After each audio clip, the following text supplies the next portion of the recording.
But he was kind of like a big baby. Like we'd go like do conditioning workouts where like Chris would take us to the beach and they were like sand hills.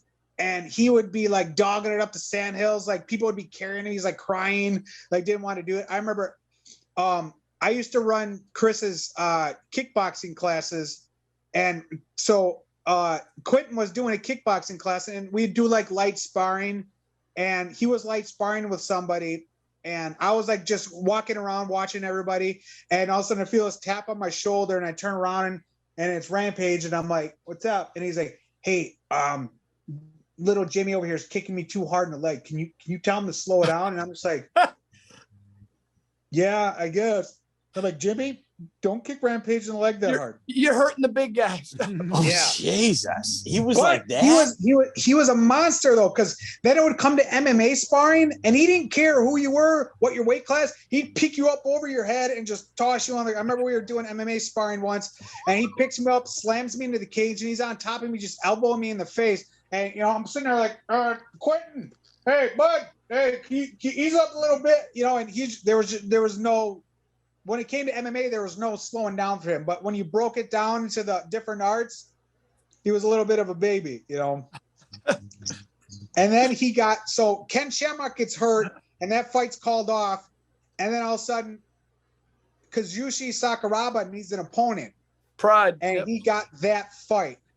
That's what exploded his career. And the fight almost didn't happen.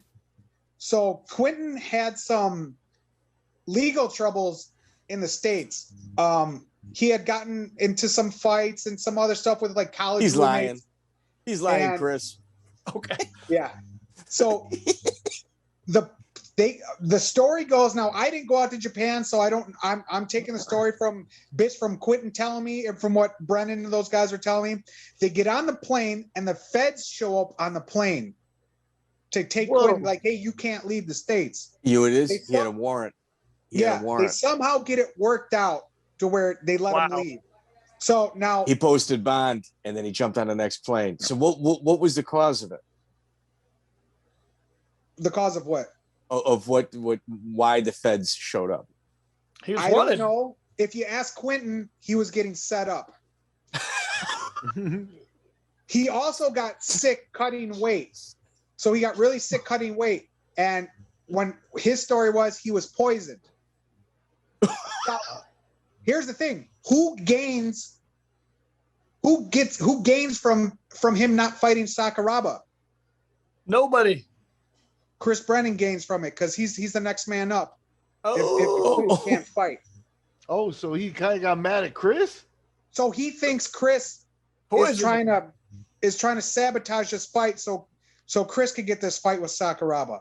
I don't think that's what happened. It's a good theory.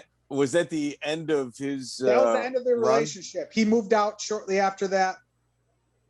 Well, you can't stay with people who are poisoning you. That's just one of No, it's not a good business decision. Hey, you know what I was